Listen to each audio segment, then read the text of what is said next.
Donc, on reprend, s'il vous plaît, ma cour numéro 10 pour essayer de comprendre encore une fois. Pour résumer en un mot ce que j'ai évoqué la dernière fois, c'est que la question, effectivement, l'interpellation de Myriam, je pense que c'est ça l'essentiel qu'il fallait retenir, sur le fait que Moshe, dans sa grandeur, n'aurait pas eu besoin de se séparer de sa femme, comme c'était le cas pour eux. C'est pas vu la prophétie de Moshe. C'est pas qu'il ne comprenait pas la grandeur de Moshe, il ne la comprenait que trop bien. Mais il était tellement grand qu'il pensait qu'il n'avait pas besoin de ça. Ça, c'est ce qu'on a expliqué la dernière fois. Maintenant, nous avons évoqué l'humilité.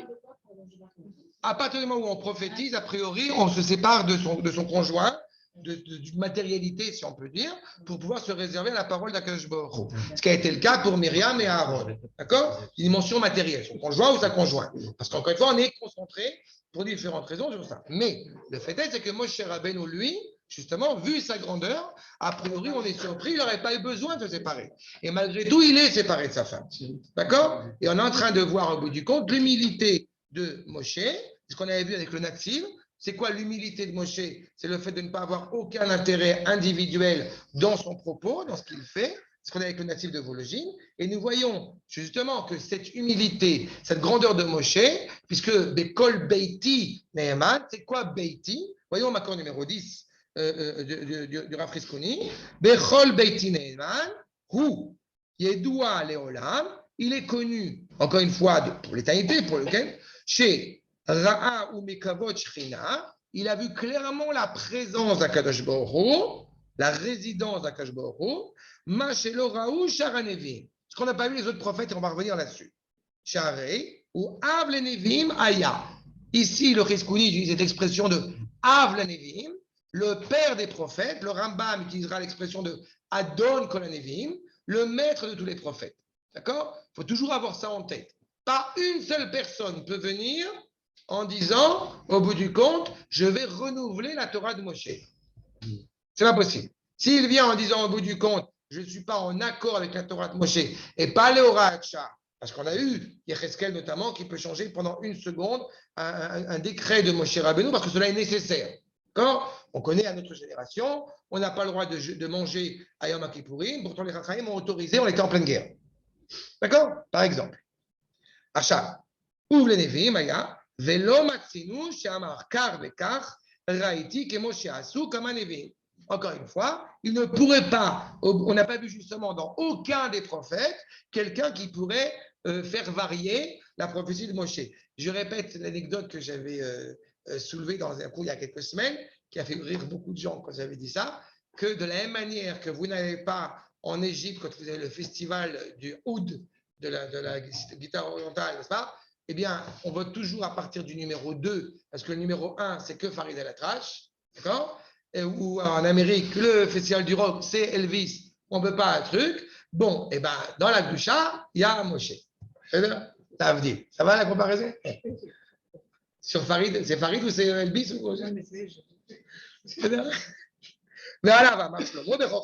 ainsi que Shlomo a dit dans sa sagesse, il est fidèle encore une fois à toute cette parole la plus authentique. C'est quoi Beiti Ne'eman? C'est Bet Yaakov, c'est Am Israël. Chaque être individuel au sein de Am Israël n'est que une individualité. Moshe, il est Klal Israël. Moshe, Keneged Klal Israël. Moshe, ce n'est pas un homme. Moshe, c'est tout Israël concentré en lui. Et donc, évidemment, on ne peut pas remplacer Moshe. Et on ne peut pas dire que quelqu'un d'autre va être à la place de Moshe. On ne peut pas dire au bout du compte qu'un Rav, c'est Moshe. Parce que justement, Moshe, il est toute cette cohérence-là. Regardez ce qu'il nous dit, ligne 45. Bechol Beiti, Bechol Ami Ne'eman. Dans ma maison, dans mon peuple, il est le plus fidèle. Il est celui qui est l'expression de cette fidélité. Ou la Shon, Bet Yaakov, Bet Yosef. La maison, le fondement même de la nation d'Israël. Anshe Beiti. Le Ham Israël reconnaît encore une fois qui est le cœur, qui est l'esprit de la nation. J'aurais presque envie de dire, pour faire un rapport à ce que j'ai dit juste avant, que Moshe, c'est l'esprit, Aaron, c'est le cœur. D'accord? Cette idée-là. Achat. Regardez, s'il vous plaît, le Rav Kook. Il sonne à Nevoa. Voilà, pour essayer de comprendre un petit peu plus les choses. D'accord, numéro 11, le fondement même de la prophétie. ou amada ayoter shalem beviruro ve'amitato she'efshar bechok haenoshi. Il faut être conscient, Rabotai, que de la même manière que le fait qu'il n'y ait pas de Beth Amikdash est en soi quelque chose d'absolument terrible, de la même manière qu'il n'y ait pas de prophétie est aussi quelque chose de terrible. On s'est habitué à une réalité anormale auquel il faut réintégrer, Bezrat Hashem très bientôt, la situation entre guillemets de normalité. C'est-à-dire, encore une fois, qu'il y ait la prophétie, qu'il y ait une parole, encore une fois, entre le créateur directement transmise à la créature. Il n'y en a pas du tout aujourd'hui. On avait dit, à part le Rav Kook, on n'a pas entendu. Peut-être des gens en hôpital psychiatrique, peut-être. À part eux, je ne connais pas. Mais il y a du roi HaKodesh. Ça, c'est pas chaud. Le premier niveau de la prophétie, le 10e, le plus bas, un esprit animé par la sainteté, il y en a. Ben, il avait, Gamelav Kol Mochash, Ayediah Shlema. Que ce soit une parole. Porte-toi bien, Sabrina. Oui. Donc, que ce soit encore une fois une parole.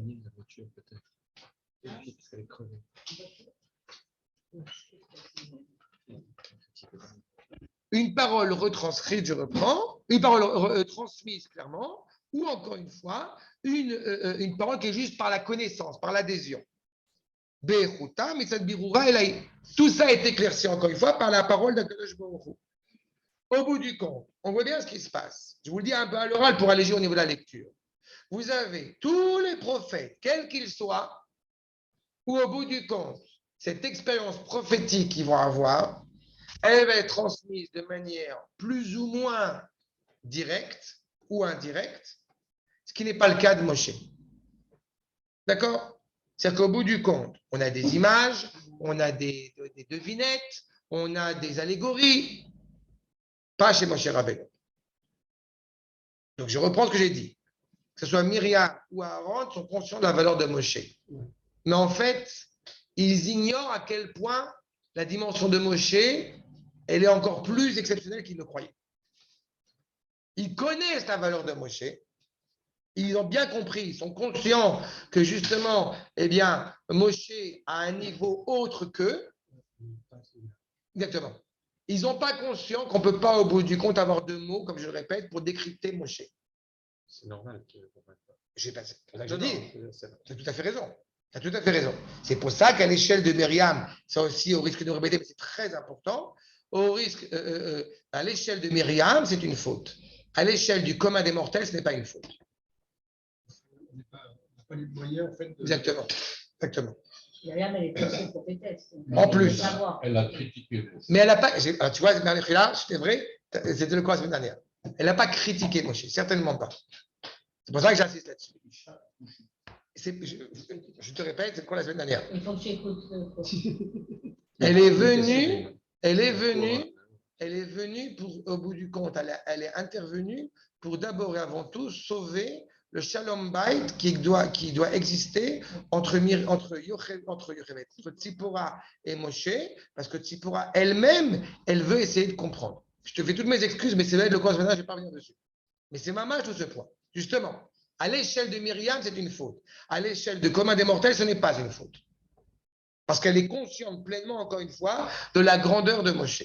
Mais je répète, pas suffisamment à la hauteur de ce qui est réellement Moshe. Il n'est pas humble. Il est humble, il est l'humble par excellence. Exactement.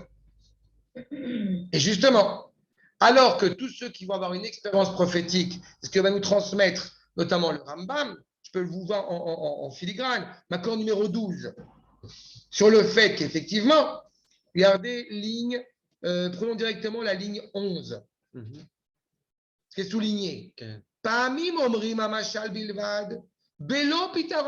Parfois, il va être tenu une allégorie sans avoir donné la solution.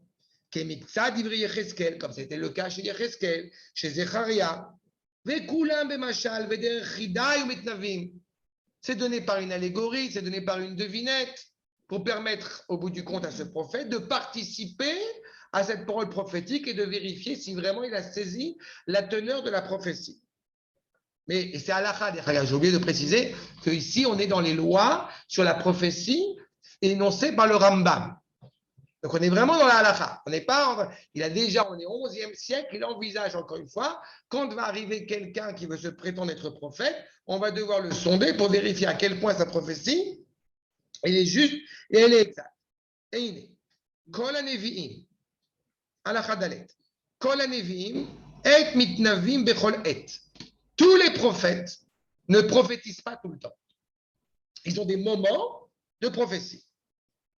בכל עת שירצו, אלא מכוונים דתם ויושבים שמחים וטובי לב ומתבודדים, ils s'assoient, ils s'isolent, ils se préparent, ils se mettent en condition, ils écoutent de la musique. שאין הנבואה שורה לא מתוך עצבות ולא מתוך עצבות, puisque la prophétie ne peut pas être tenue si ce n'est, encore une fois, que avec la joie, avec la sérénité, n'est-ce pas? Ok. Ok, le truc. Ah, j'ai fait 11, 12. Non, c'est pour là parce que j'ai oublié que faut truc. Et là, mitor simcha. Ils sont clairement énoncés, encore une fois, par la joie. Donc, ceux qui vont être annoncés par cette prophétie vont avoir un instant, un moment, peut-être 1 heure, peut-être 3 heures de préparation pour avoir 5 minutes de névoie. C'est ce qu'ils ont. Mais je saute, encore une fois, ce qui est en gras, ligne 15, à la chavav, כל הדברים שאמרנו הם דרך נבואה לכל הנביאים הראשונים והאחרונים. Tout cela, le fait d'avoir une expérience prophétique, le fait qu'elle peut être traumatisante, les gens vont trembler en train de prophétiser. Tout cela, la préparation, l'expérience psychique, physique même, les premiers prophètes et les premiers et les derniers prophètes ont tous eu ça. Le rêve, c'est quand tu dors, c'est pas toi qui as décidé, mais c'est moi qui ai décidé de te parler. Chutz mi Moshe Rabbeinu. Rabban shel kol hanevim, le maître de tous les prophètes. Uma efresh yesh ben nevuat Moshe leshachar hanevim. Qu'est-ce qui diffère la prophétie de Moshe des autres prophètes? Chez kol hanevim bechalom o bemara, ou Moshe Rabbeinu mitnave veu el veomed. Tous prophétisent dans un état second, dans un état de rêve ou endormi totalement ou semi-réveillé. Mais ils sont tous là-dessus, sauf Moshe. Moshe, il parle avec Akadosh Baruch Hu quand il veut, comme il veut, sans trembler. Parce que trembler, ça me fait penser à... Ça va? Ou Bevo Moshe Elohel Moed. Quand il va venir justement les Daberito, Veishma et Akol, entend la parole d'Akadosh Baruch Hu, reconnaît la parole d'Akadosh Baruch Hu. Kol Hanevi'im alliés des malach, tous les prophètes par le biais d'un envoyé, par le biais d'un prophète, même Yoshua, avec toute la grandeur de Yoshua, c'est un malach qui se présente devant lui. Les fichach, roim Hashem, roim b'Mashem bechida. Donc ils vont voir ça de manière, encore une fois, allégorique. Moshe Rabbeinu, lo alliés des malach, shenemar P, el P, adaber bo. Moshe Rabbeinu, il est, encore une fois, consciemment vers Akadosh Baruch Hu, on avait expliqué la dernière fois bouche à bouche, il a vraiment une parole entière, complète, accomplie. Pas besoin d'images, pas besoin d'allégorie. Plus que ça, l'image que je prends en général, c'est aspecularia. Aspecularia qui vient de specularia, c'est le miroir en latin. C'est-à-dire qu'au bout du compte, eh bien, il voit Akadosh Baruch Hu face à face. Vous avez en général, on compare ça à un miroir, chacun voit une certaine de reflet. Plus on est élevé spirituellement au niveau des valeurs intellectuellement proches de la doucha, plus le miroir il est propre, plus la fenêtre elle est propre. Mais ça reste une fenêtre. Derrière un rideau, derrière un mur, pas Moshe Rabbeinu. Moshe Rabbeinu, il n'y a pas de fenêtre. Il est face à face. Regardez le Rambam, accord numéro 13.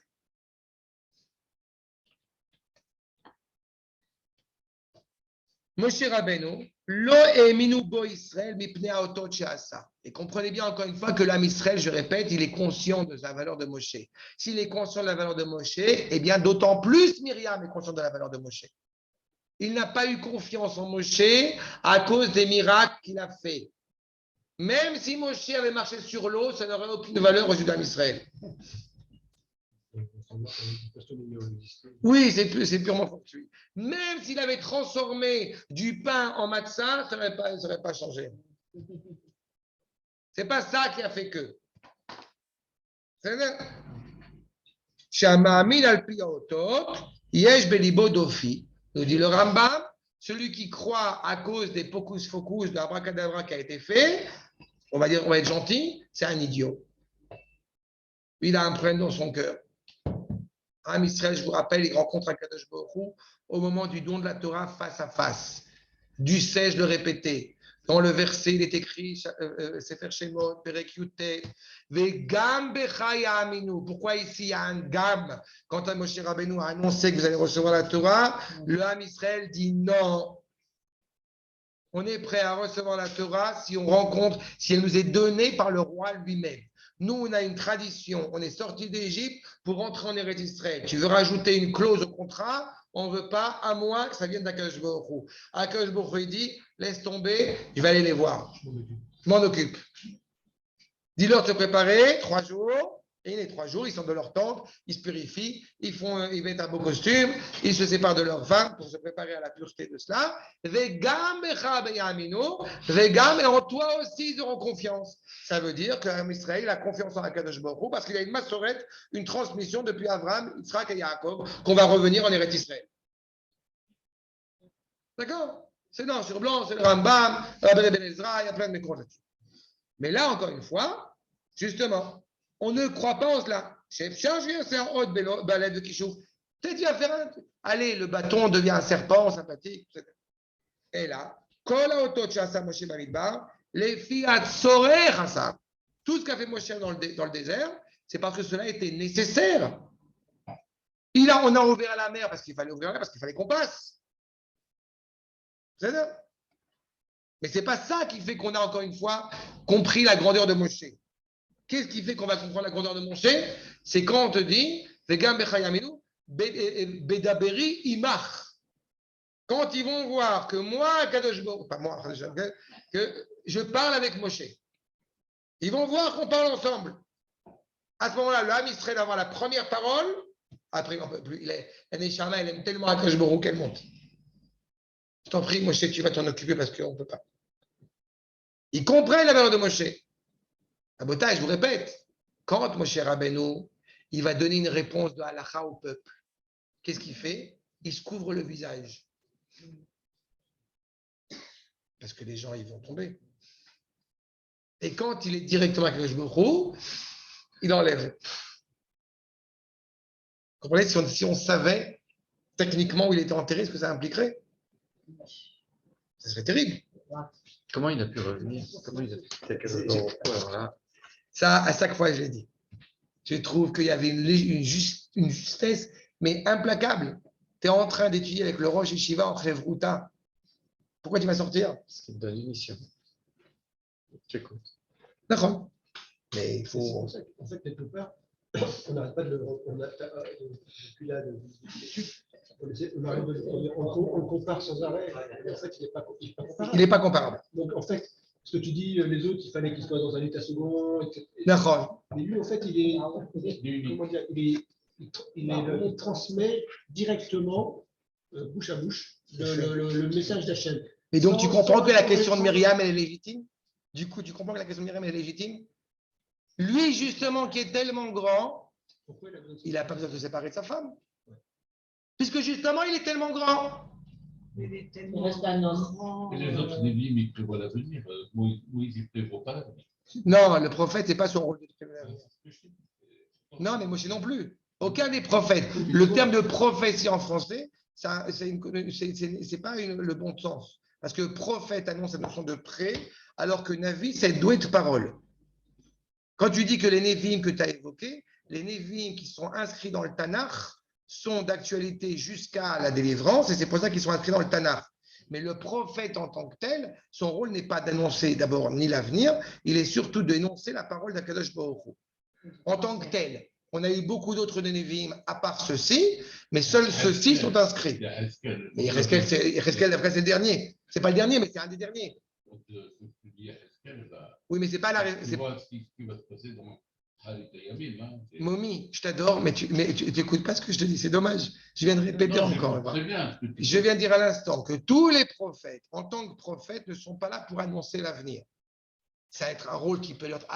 Alors, qu'est-ce qu'ils ont? Alors, je répète ce que je viens de dire à La l'instant. parole divine. Je viens de répéter ce que je viens de dire à l'instant. Transmet. Tous les Névi'im qui sont inscrits dans le Tanakh, qu'on a fixé dans le canon biblique, n'ont de sens, comme on te dit dans Maseret Sanhedrin. Pourquoi Tzipita la Yeshua, Targum, et Manta et Divrei Nevi'im. C'est-à-dire que tout le Tanakh en tant que tel, il est inscrit dans le Tanakh parce qu'il a une actualité jusqu'à la fin des temps. Ouais. Atkan B'Seder, il a fait. Mais tous les prophètes qu'il y a eu, il y a eu beaucoup d'autres prophéties qui existent, n'ont pas été inscrits dans le Tanakh. Tu n'as pas, par exemple, la prophétie de Hulda dans le Tanakh. Quand elle a parlé au bout du compte aux femmes, qui était une grande dame, elle n'est pas inscrite dans le Tanakh. Ça veut dire que, d'abord et avant tout, Niv Lachon, la prophétie, qu'est-ce qu'elle doit être? C'est de venir au bout du compte. Voilà, Akash Borou m'a parlé, et au bout du compte, voilà ce qu'il m'a dit de transmettre. Je vous adore, je vous kiffe, vous êtes géniaux, je vous adore. C'est ça le rôle du prophète.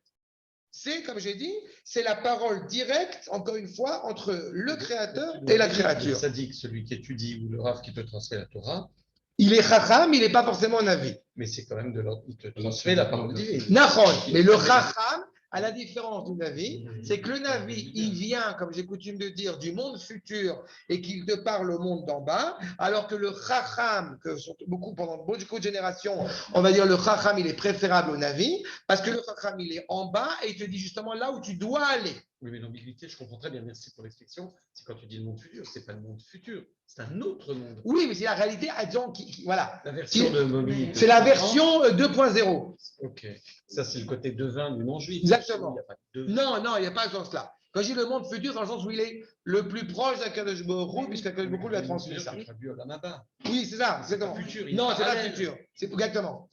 Ok. C'est Olam Sheba, c'est la dimension Je comprends. plus idéalisée, Venir. à venir. Non, mais c'est pas à venir au sens de C'est pas futur. venir au sens de C'est futur. le monde en tant que ce qu'il va être. C'est une réalité accomplie, idéale. Le Navi, il parle de ça. Juste, excuse-moi, le Navi, il parle de cette racine-là. Il parle de ça. Ça nous attend, mais c'est déjà là. Tu vois, Akash Baruch Hu s'exprime à la créature, c'est pour ça que c'est traumatisant. C'est pour ça que c'est une expérience absolument exceptionnelle. C'est pour ça que biologiquement, physiquement, le prophète, il tremble quand Akash Baruch Hu, il lui parle directement. C'est pour ça que c'est dans le sommeil, parce que tu te mets en condition de mort quasiment, en condition que tu te mets totalement en annulation pour recevoir la parole. D'accord? C'est pour ça que les Mekoubalim essayent de reproduire cette expérience prophétique par l'étude. C'est vrai qu'ils sont Mekoubalim. Le premier Mekoubal, c'est Avraham Avinu. D'accord? Il y en a encore des vrais de notre époque. Au Hashem, j'espère qu'il y en a. Ok. Moi, je voudrais revenir sur le visage, la lumière, parce que je trouve que c'est quelque chose sur lequel on n'a pas beaucoup parlé. Et pour moi, c'est. Enfin. Je t'écoute, c'est bien. On n'a pas Peut-être parlé j'ai du pas- tout, mais c'est pas le sujet non plus. Mais c'est Non, vrai. mais c'est très bien. Ça. Bon, Ah, oui. si, parce que pour moi, ça ressemble au fait que finalement, cette lumière, c'est Kadosh Baruch Hu, et en fait, à un moment ou à un autre, il reçoit la prophétie, et donc il est quelque part. Kadosh Baruch Hu, quoi. Oui, bon, alors, Jésus. Non, mais Non. non, justement. C'est pour ça que j'ai Quand je l'ai expliqué. dit, non, mais C'est pour ça que j'ai j'ai expliqué. fait exprès de Bien fait. le dire. Alors, je réitère parce ce que j'ai dit. Cette lumière, comme Je réitère ce que j'ai dit. La première chose. Non, c'est très bien, j'ai compris. J'ai compris. Je réitère ce que j'ai dit. Quand j'ai expliqué que Moshe Rabbeinu, sur les Chachamim, il est Chetzio Elohim, Chetzio Adam, tel que dit le Midrash, tu remarqueras qu'il n'est pas Chetzio Chazvechaïla Yukevavke. Je sais, c'est très important parce qu'elle me soulève encore par rapport à ça. Quand on dit Chetzio Elohim, c'est qu'au bout du compte, il a une part très active, cette lumière, très active dans le processus, dans l'accomplissement du projet divin. D'Aber Hachem et Moshe, les morts. Première chose. Deuxième chose, la problématique de cette luminosité, c'est parce qu'il n'y a, c'est pas qu'il y en a quasiment plus, c'est qu'il n'y a plus de distinction entre l'intérieur de Moshe et l'extérieur de Moshe. Cette réalité-là, eh bien, elle est très troublante pour le peuple où existe encore clairement une distinction, malgré leur grandeur, entre cet intérieur et cette extériorité. Cette distinction entre l'intériorité et l'extériorité, elle peut porter préjudice, elle peut faire trébucher le peuple. Je vais répéter ce que j'ai déjà dit plusieurs fois. Si c'est vrai quand on parle d'un grand Talmid Chacham, d'un tzaddik comme le Rabbi Lubavitch Zecher Tzadik Kadosh Livracha, j'ai envie de dire, c'est d'autant plus vrai pour Moshe Rabbeinu. Si c'est vrai, quand j'avais cité à une autre occasion Shaya Genon qui parle du Rav Kook comme étant une boule de feu du Sinaï qui est descendue, et c'est comme ça qu'il parle du Rav Kook, avec tout le respect que j'ai pour le Rav Kook, c'est d'autant plus vrai pour Moshe Rabbeinu. On est à une réalité que s'il ne se couvre pas le visage, bah, c'est dangereux. C'est dangereux. En fait, c'est cette force que nous donne. Mais oui, mais c'est cette force qu'il ne puisse. Non, mais c'est cette force qu'il puise pas seulement de la parole d'Akashbo qui lui est donnée, c'est cette force qu'il puise justement par son humilité, où il est totalement, encore une fois, voué à la destinée du peuple juif. Comme j'ai dit, il est Beiti Neeman, il est tout à Israël ensemble. C'est très important. Il n'est pas un être individuel. Non, c'est pas en ça que c'est prophétique. C'est qu'il est pas. Tu peux être prophète parce que tu as les qualités pour être prophète, mais en plus de ça, Moshe Rabbeinu n'est pas une identité individuelle. Quelle est la définition de Karan? Karan. Est-ce qu'il est devenu transparent? Est-il devenu brillant? Est-il devenu. Tu comprends que si on donne une définition, on a déjà un problème. Je ne veux pas rentrer là-dedans. Il est surhumain. Il n'est pas. Ce que je dis, Chetzi Elohim, Chetzi Adam. Je veux pas le définir. Baruch Hashem, je dis Bémet, Baruch Hashem pour le coup, vous n'avez pas été intoxiqué, je vais penser au Maroc, vous n'avez pas été intoxiqué par la culture chrétienne. Non. Et je dis Baruch Hashem. Sur ce coup-là, pour le coup, je dis Baruch Hashem. Parce que quand on veut, au bout du compte, comprendre ce que c'est que Keren Or, à le définir ou même à le traduire, alors on passe tout de suite chez Michel-Ange avec les cornes, ou au mieux avec l'auréole dans les églises. Et tu comprends que je ne veux pas rentrer là-dedans. C'est quoi la définition? Je ne peux pas. Je ne peux pas. Il doit y avoir une définition. Mais pas très bien. Si tu l'as trouvé. Non, officiel. Je te répète, là, la Bible officielle, ça veut dire. Si tu me demandes qu'est-ce que disent les Mefarchim, ils te donnent plein d'images pour essayer de comprendre au bout du compte ce qu'on ne peut pas comprendre. Ça veut dire que la peau était tannée. Je te répète. C'est extraordinaire parce que c'était voilé. Comme c'était voilé, justement. Je te répète. La peau était tannée. Non, mais encore une fois, La non. luminosité lui a brûlé. Tu ne veux, mais c'est déjà souillé. C'est déjà souillé. Tu passes à côté. Tu passes à côté. Quand tu me dis tanné, je connais, sur toi, j'ai lu aussi des commentateurs. C'est pas la Il question. était très brosé ou pas très C'est brosé? ça le problème. C'est qu'on te dit ça pour une réalité que tu peux, quand une fois que tu ignores. Ziv Panav. Tu comprends? Il est en train d'éclairer, mais pour que tu puisses parler d'éclairement, il faut que tu comprennes la source de la lumière. Mais la source de lumière, je suis incapable de la sonder. Exactement. C'est pour ça que je me refuse à donner. Voilà. Ça rabaisse le. Exactement. C'est ce qu'il veut dire. Vous allez voir dans 2 secondes. Regardez, s'il vous plaît. Tiens, regardez le Sfat Emet, Makor numéro 14. Achen, Aïnyan Hu, et Kol HaNevi'im, tous les prophètes, Ayut Richim Leishtanot Bet HaNevoua, ils devaient changer, ils devaient évoluer. Ils se séparaient de leurs femmes justement pour se consacrer à l'identité, à la spécificité de parole prophétique. Se coupe de la matérialité, de tout ce qui le relève de la matérialité. Venesim Kebria Chadasha, ils deviennent au bout du compte une sorte de nouvelle créature pendant ce laps de temps où ils prophétisent. Anevoua sur Alehem, Panehem Meirim Kelapidim. Tu vois pourquoi? Tu vois, Moumi? Ces prophètes-là, au moment où ils prophétisent, leur visage, il ressemble à quoi? C'est clair, à des flammes, à du feu. Mais pendant ce laps de temps, Imken, En Anevoua, Dvuka Be'etzem.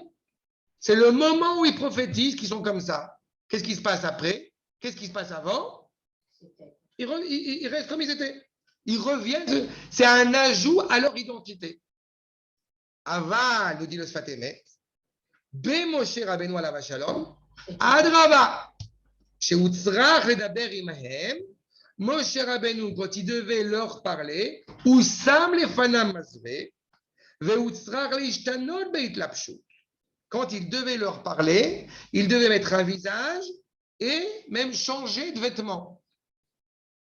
Chez Anevoa dit Brabo, quand la prophétie lui parlait, Ayabo be'etzem davnito. Pourquoi? Parce que quand tu voyais Moshe, tu ne fais plus la distinction entre Moshe Rabbeinu et Akadosh Baruch Hu. Et c'est vrai qu'il y a le danger de ce que dit Sylvia. Et c'est pour ça qu'elle a tout à fait raison Parce dans que ce qu'elle a quand dit. on entend ce que tu dis, bien sûr qu'elle a raison dans ce que tu dis, on a l'impression là que c'est Mais l'incarnation. tu as raison. Mais c'est pour ça qu'encore une fois, il ne faut même pas chercher. C'est pour ça que tu as Faut dit faire encore une fois. attention, oui, parce que c'est. Mais la différence, c'est que nous, on a rencontré Akadosh Baruch Hu. On a rencontré Akadosh Baruch Hu dans notre identité profonde. Et que Akadosh Baruch Hu, eh bien, il nous a montré que, encore une fois, Moshe Avdi. Vous comprenez la nuance? C'est pas Chas v'chaïla, on a transformé Moshe en Dieu. Ça, laisse-le pour le Réva, pour l'égoïsme. C'est Akadosh Baruch Hu qui a dit, quand vous voyez Moshe, voilà, non, Chas v'chaïla. Mais c'est lui mon serviteur. C'est lui mon serviteur, Beitin Eman. C'est lui qui est le meilleur avocat que vous ayez eu de toute l'histoire. C'est un peu plus C'est qu'un pour ça que serviteur je veux quand même. Et il était comme ça appelé. Cohen, Moshe c'est un Avdi. serviteur, mais Moshe Avdi. Il n'est pas seulement mon serviteur parce qu'il sert en fonction. C'est tout. Non. C'est pas le meilleur serviteur en tant que Cohen qui est Mechael, alors que Moshe était aussi là-bas. Non, Avdi, c'est plus que ça. Avdi, c'est mon esclave. Moshe est totalement, encore une fois, annihilé pour Akadosh Baruch Hu. On est tous une créature. On n'est pas. Non. Ne Des esclaves. compare pas. On est esclaves Non, de mais lui. je me compare Lui, pas. On n'est pas Esclave, éveillé. personne. 3 personnes sont appelées Avdi. Abraham est appelé Avdi, David est appelé Avdi, Moshe est appelé Avdi. 3 personnes. Tu n'as personne qui est appelé Avdi. Pourquoi? Parce que tu n'as aucune autre personne qui a cette réalité à être totalement, encore une fois, je ne peux pas être dans un palais quand je sais qu'Akadosh Baruch Hu il est dans une tente. Je ne peux pas, au bout du compte, concevoir que le monde serait véhiculé, serait motivé dans son histoire sans Akadosh Baruch Hu. Je ne peux pas accepter l'idée que le peuple de Dieu, eh bien, au bout du compte, soit réduit à l'esclavage des Égyptiens. Je ne peux pas accepter ça. Vous avez ici le caractère de 3 personnes à qui on n'a pas dit c'est écrit dans le Shulchan Aruch que tu dois faire comme ça. Non, c'est intrinsèque à eux. J'aime citer le Rav Kook quand il signait ses missives. Evet Kadosh, Le'am Kadosh. Lui, le Rav Arashi d'Israël, je suis le serviteur animé par la sainteté d'un peuple animé par la sainteté. Et encore une fois, si ce n'était pas le Rav Kook, on pourrait dire que c'est de la fausse modestie. Sauf que quand on a la connaissance du Rav Kook, la grandeur du Rav Kook, la reconnaissance du Rav Kook par tous ses maîtres, vous comprenez à quel point cette humilité elle a son sens. Moshe, qui est d'une humilité exceptionnelle, comme on l'avait expliqué, fait qu'il peut écrire dans la Torah « Je suis profondément humble » et ça va pas porter confusion chez personne. Parce que ce n'est pas une humilité d'homme, hein, c'est une humilité. C'est l'humilité par excellence. Oui. Exactement. Mais regardez la suite. Be'etzem tavnito, ken PLP adaber. Vezenikra ne'eman. Il est totalement fidèle. Velachen, em lo utzrechu lifrosh mineshotehem. Justement, eux, les autres prophètes, n'ont pas eu besoin de se séparer de leurs femmes le reste du temps. Mais Moshe Rabbeinu, oui. Exactement. Moshe Rabbeinu, ce n'est pas une réalité qui est distincte de lui, la prophétie. Moshe Rabbeinu, ce n'est pas un moment de prophétie. Il est 25 heures sur 25. Il est, en fait. Moshe Rabbeinu, Kideita Moshe, En Bo Psouk. Il n'y a pas d'arrêt. Chez Moshe, chez les matins, ou Moshe, chez les malas, Ish Elohim. Le Moshe que tu vois en bas, c'est le même Moshe qu'en haut. Le Moshe d'en haut, c'est le Moshe d'en bas. La Neshama de Moshe, elle est la Neshama de Moshe en bas. Il n'y a aucune virgule, aucun changement, aucune mutation. Il faut être conscient que quand Moshe a parlé avec le peuple dans Sefer Devarim, et les Devarim, Asher, Diber, Moshe, El Béné Israël, il parle directement. Vous pouvez imaginer la génération qui va rentrer en Eretz Israël et qui entend la parole de Moshe et qui l'aperçoit clairement, directement, comme étant la parole d'Akadosh Baruch Hu. Est-ce qu'il se rapproche de Adam Rishon avant la faute? Oui. Mais il ne peut le faire qu'au nom et par le biais de tout le peuple juif. Je vais même vous dire en plus que ça, le don de la Torah, N'est-ce pas? Au moment du don de la Torah, le Ham Israël a réussi à retrouver la situation de Adam Arishon avant la faute. Et puis il y a eu le veau d'or. Allez, on est redescendu. Mais ça a servi quand même. Parce que quand on est revenu à une situation de Adam Arishon avant la faute, c'est-à-dire que ça laisse en nous une empreinte. Chaque expérience, chaque épisode de notre histoire qui nous fait intégrer une réalité absolument exceptionnelle, même si après il y a un obstacle, mais il reste en nous justement une trace de ça. Tu peux dire avant les fautes.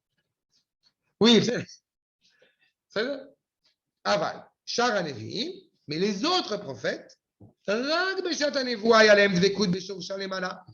les autres prophètes, encore une fois, c'est seulement pendant ce moment de la prophétie qu'ils étaient rattachés à une racine d'en haut. Mais Moshe Rabbeinu, encore une fois, c'est constant. Le Ramchal, Mahamar Ikarim du Ramchal, vous voyez ce qui est au Makor numéro 15, Kol HaMadrigot, Kulam Shebaneviim, Kulam Shvelot. Le Navi, le plus exceptionnel qui soit, on n'a pas entendu Yecheskel. La servante sur la mer, elle a vu plus que Yecheskel. La grandeur de Yecheskel, c'est d'être capable de décrypter ce qu'il voit. Mais la servante, elle a vu encore plus que ce qu'a vu Yecheskel. Et pourtant, c'est rien, va nous dire le Ramchal, à côté de Moshe Rabbeinu. Vous avez une chemise blanche, elle sort du magasin. Elle est encore amidonnée. C'est rien à côté de la chemise que portait Moshe. Elle est sale à côté de la chemise de Moshe.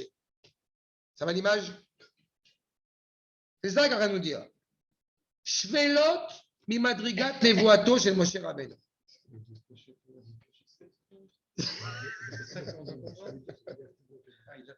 Evdel en. Regardez le Rav Kook. C'est plus blanc que blanc. Mais c'est juste. C'est juste le blanc. Oui. Un petit peu. Regardez pour terminer les propos du Rav Kook. D'accord, numéro 16. Nireh shebichlal. Et c'est ça qu'au bout du compte, grâce à Myriam, d'une certaine manière, parce qu'encore une fois, comme on avait expliqué, qu'il n'y a que Akadosh Baruch Hu qui a entendu. Personne n'a entendu dans le peuple. Mais Baruch, et à la rigueur, on peut se poser la question, pourquoi c'est écrit dans la Torah? Si au bout du compte, il n'y a que Akadosh Baruch Hu qui a vu, la preuve, c'est que le peuple est conscient de la valeur de Myriam, puisqu'il ne va pas bouger pendant 7 jours avant de pouvoir avancer, parce qu'il est conscient de la grandeur de Myriam. Pourquoi tu fais la Shema à Myriam? Réponse, parce que ce qui est important dans cet épisode-là, c'est pas Myriam. C'est qu'est-ce que nous, on va apprendre de ça. Et combien il est important de se rappeler Zachor et Avdi Moshe. Rappelez-vous qui est Moshe. Afin de faire des conférences tordues, de savoir si Moshe était un homme bien ou pas un homme pas bien. Nous dit le Rav Kook, chez Bichlalze, Gam Ken Iskor Tamid, combien faut-il s'en rappeler quotidiennement? Chez El Kol HaNevim, je vous rappelle que ça fait partie des 13 attributs de la foi du Rambam. El Kol HaNevim, Domim les Malat Moshe Rabbeinu. En aucune manière, aucun prophète ne peut prétendre à ressembler à la prophétie de Moshe Rabbeinu. Charé, Myriam, Damta Ma'alata, les Malat Kol HaNevim. Myriam avait une valeur exceptionnelle, elle a comparé sa prophétie au bout du compte à la prophétie de tous les prophètes. Venensha, et elle a été punie. Al Dibour Aishtavut les Malat Moshe Rabbeinu. Et d'une certaine manière, elle a été punie à cause d'avoir comparé sa parole à celle de Moshe. Et peu importe la motivation et l'intention qui était d'une noblesse exceptionnelle. Et d'Avarzet Tzerzechira. Il faut s'en rappeler, pas seulement Myriam, mais nous d'abord. Mipne. Chez Uchoma, c'est un mur. Betsura, El Torah Tashem, El Isriuta. Quand tu parles de la Torah, tu parles de Moshe. Quand tu parles du Moshe, tu parles d'Akadosh Baruch Hu. Quand tu parles d'Akadosh Baruch Hu, tu parles de la Torah, tu parles de Moshe. C'est un mur infranchissable. Tu dois arriver à la situation de dire, je comprends que je ne peux pas comprendre. Je comprends que je ne peux pas définir. Je comprends que je ne peux pas saisir. Keivan, chez Hashem Itbarach, Gazar, Omer, Shen Shum Navi, parce que Akadosh Baruch Hu a décrété qu'il n'y a aucun prophète qui lui ressemble en rien dans la valeur de Moshe, Domelo B'Ma'alato, Imken, Yevchar. Du coup, il sera impossible qu'il y ait un prophète, Amevatel, Chaz Veshalom, Davar Echad Midvarav. Il n'y a pas un seul mot qui peut s'annuler, qui peut s'abroger de la parole de Moshe. Vous avez la Torah, vous avez Nevi'im, vous avez Ketuvim. On se demande au bout du compte, quand on met, justement, voilà la première erreur de ma part, quand on met au bout du compte la Torah, on a plusieurs livres, et on se demande au bout du compte, est-ce que je peux mettre quelque chose sur la Torah? Réponse, non. Je peux mettre quelque chose sur les Nevi'im? Oui. Je peux mettre la Torah. Je peux même mettre les géographes et Ketuvim dessus. Mais jamais, au grand jamais, je ne peux avoir autre chose que la Torah, d'abord en premier au-dessus. La Torah, depuis Bereshit jusqu'à Ben École Israël, c'est Kodesh Kodashim, c'est intangible, c'est immuable. Il n'y a pas un mot, il n'y a pas une virgule, il n'y a rien. Même chez les Chabad, quand il y a ce fameux chitat qu'ils ont adopté, okay, le fameux chitat avec justement Chumash, Teilim et Tanya, justement, peu importe ce qu'on pense sur le truc, mais ce n'est pas ça qui est intéressant. Ce qui est intéressant, Chumash en premier. Nous, on a du blé, Chita, Chumash, Teilim et Orot. Mais, je rigole, mais c'est ça. La Torah, elle est en premier. Elle est, encore une fois, inerte. C'est ça. Im ken efshar shekol nevi amavatel chadasham et davar mecham midvarav ve'af al pi shekvar neemar, même s'il a déjà été dit, shelo kam od navi michol makom nosav kan chiyuv zechirat midit. Au-delà du fait qu'il n'y a pas un prophète, il n'y a pas un qui ressemble à Moshe, depuis Moshe jusqu'à Moshe, rien ne ressemble à Moshe, il n'empêche que ça ne suffit pas de le dire. Il faut être conscient tout le temps. Je terminerai par un propos. La première fois que j'ai eu l'opportunité d'étudier les 8 chapitres du Rambam, Shmoné Prakim du Rambam. J'arrive au passage où le Rambam laisse entendre que Moshe Rabbeinu s'est mis en colère. C'est-à-dire, il va dire que Moshe Rabbeinu s'est mis en colère. Et j'appelle le Rav Ravzini, et je lui demande au bout du compte comment je réagis par rapport à ça. Parce que Rambam, c'est Rambam, mais comment il peut parler comme ça de Moshe? Et le Rav me dit, il faut se rappeler que Shmoné Prakim, c'est un livre de Moussar. Et quand je demande au Rav, il me dit, qu'est-ce que tu as senti quand tu as étudié ça? Ben, j'ai tremblé. Parfait, tu as très bien compris. Ça veut dire que l'objectif du Rambam, qui avait une admiration sans borne évidemment pour Moshe Rabbeinu, à tel point que même si les Chachamim vont dire que le Mashiach sera plus grand que Moshe, Rambam va corriger et dire le Mashiach il sera aussi grand il sera qu'est Moshe. Parce que pour lui, il est impensable qu'il soit plus grand que Moshe. Quand le Rambam écrit dans les Shmoné Prakim, comment est-ce que Moshe s'est mis en colère, c'est pas pour qu'au bout du compte, tu arrives à la conclusion de dire « Ah, tu vois, Moshe s'est mis en colère. » Non, c'est que toi, tu comprennes à quel point tu dois faire attention avant de t'énerver. Parce que justement, c'est du moussard. C'est ça qu'on prend pour nous. C'est-à-dire, Bezrat Hashem, qu'on se rapproche de Moshe Rabbeinu et qu'on puisse le retrouver très prochainement, dans quelques millénaires. Bezrat Hashem. Shalom pour vous. Shalom. À la semaine prochaine. Discours la mitzvot.